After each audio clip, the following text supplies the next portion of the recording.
Who do you want to hear from most about? Who's on the other side? Your dad. Okay. All right. Let me get behind there. Good, good.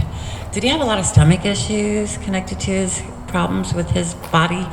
Kind of. Okay. Because I'm empathically feeling it really bad in the stomach here. It's very private. So. Well, you'll be able to validate up whatever, but just like, if you eat way too many things, right, really bloated, lower down by bladder area. So, does that make sense? So, is that the bladder? Because his body was, so his bladder was also a mess too as well, right? So if kidneys aren't functioning properly, the bladder's going to get bloated. Okay, so there you have it. Anyway, so occasionally you might feel it right here, like a tightness, like just for no damn good reason. Like, I haven't eaten anything.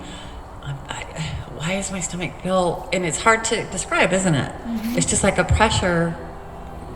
That's what he was experiencing when he was here in the physical. That was part of the things that were going wrong for him too as well. So he's just kind of covering some of the empathic hits you'll pick up on. No, he's not experiencing it now.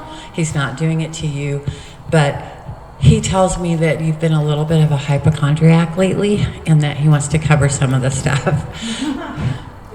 as to what you're picking up on in the energies, okay? And so I always guide people, who is wrong with me? Is this me? Or am I picking up on the energies? Is this somebody else? Or you could be driving down the road and all of a sudden have a headache, and lo and behold, never get a validation, but maybe the person in the car next to you has a headache. That's just how powerful the energies are, right? So have you been making doctor's appointments and following through with what you need to do? I make them and then I cancel them. That's why he says, I'm following up and doing what you need to do. God made doctors too. And he's saying that there are solutions for your problems. And it's important that you don't walk in fear. Okay. Because that's gobbling you up. And because that's why he says hypochondriac, it's more than that.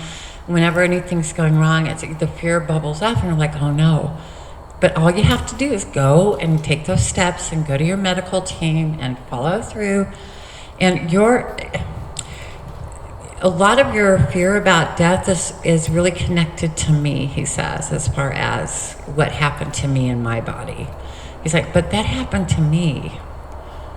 Doesn't mean it's going to happen to you. But you're in your head on it. He's like, so you need to do for yourself as you do for others, because you're really responsible in guiding and helping people to take care of themselves. He's talking about that. He's like, so you need to do the same for you. And there's only thing to fear about fear is fear. And find that courageous soul within again, and you'll be good. So he's talking a little bit slower, walking you through this. He's the guy, I've been through it, I know it, I'll take you there, I'll get you through it. You won't be walking this alone. I'll be there with you. Did you feel like he didn't care for his body in the way he should have? He's like, see, honey, you're kind of doing the same thing. Notice how I take pause. He shows me a lot. I'm going to choose my words in a way.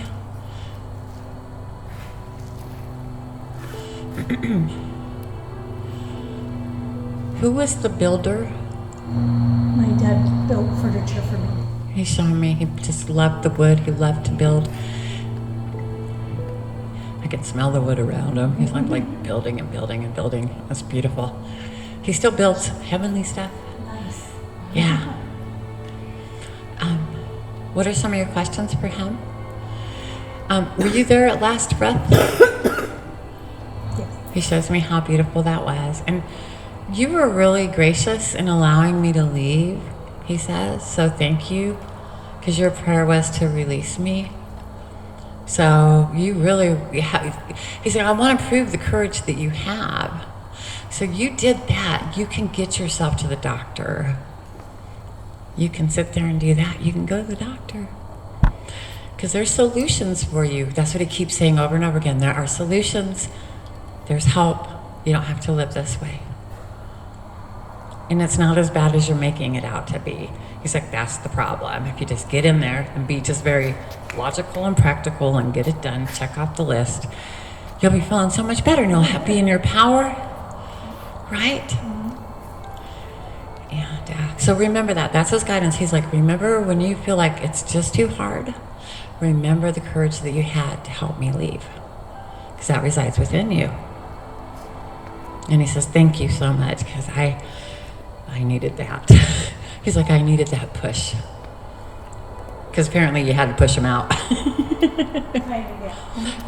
Yeah. But what that was love.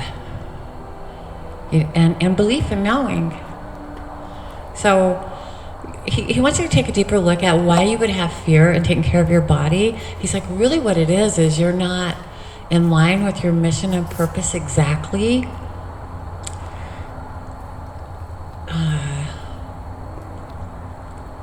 A lot of times when people are afraid to die, it's because they're not doing what they came here to do. Okay, so you've done a lot of what you came here to do, but you're not complete yet. And so we have this fear of, because we know within, well, I'm not done yet. That's a natural way to be, like, I can't die yet, I got shit to do, right? So that is a good indication. You got a lot of shit left to do. I like his explanation of this, okay? But it just depends on how you walk this. You want to walk it in pain and suffering, or go and seek your medical team and get shit wrapped up and take care of your stuff, and then boom, you're good to go. Okay? Do you have any more questions for him? I just wanted to know if, well, I think that one of the things that I've been so unsure about for the past 20 years is, did I do the right thing for him at the end? And I guess I did. Yeah. And He's like, yes. Good, quick, swift. I just felt like he wasn't done yet, because he was the age I am now. That explains to why you're resisting now. Ooh. But you did know. You came to know that in that moment, in that heavenly presence, you came to know that his mission and purpose was complete. Of course you wanted him to stay, and he's still babbling. Of course you wanted me to stay. You could see my life. You're the one that serves others and helps others get shit done, but now is the time for you to get shit done for yourself. That might be part of your mission and purpose right now, is to actually serve thyself. And that's new for you. And the hardest thing you're ever going to have to do is to put yourself in front there. Don't worry, you'll get it done. Okay, any other questions? Yeah, they see everybody, everything. They know everything that's going on here. They can't violate free will. They just kind of hang out and watch and guide. And if somebody listens, then yay for them. Yeah, they're over here in the heavenly side of things. Well, my people will listen to me. That's not my family. She don't listen to shit. They really do. They have a tally here. We're gonna win. They're on the losing side for me, and you too. Your dad says, you're not listening to me. He said, let me be a winner over here.